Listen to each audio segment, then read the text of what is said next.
Are you tired of too many ads online? Let us show you how to use Adblock in Aloha Browser. Open Aloha Browser on your mobile device.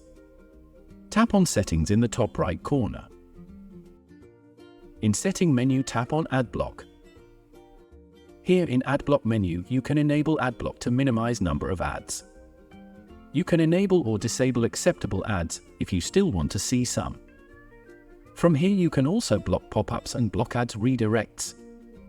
If you go to Details, you can learn how much data was saved thanks to ads blocking, time saved due to faster page loading, and explore other statistics. Now you can return to web surfing.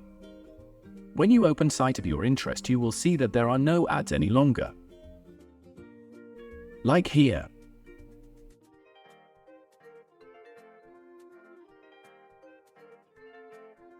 Here. Or here.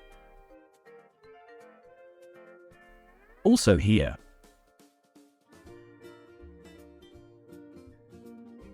And here. You can now enjoy web surfing without ads. All Adblock functionality is available in a free version of Aloha Browser. Download Aloha Browser now for your iPhone, iPad, Android phone or Windows PC and enjoy private and secure web surfing without ads.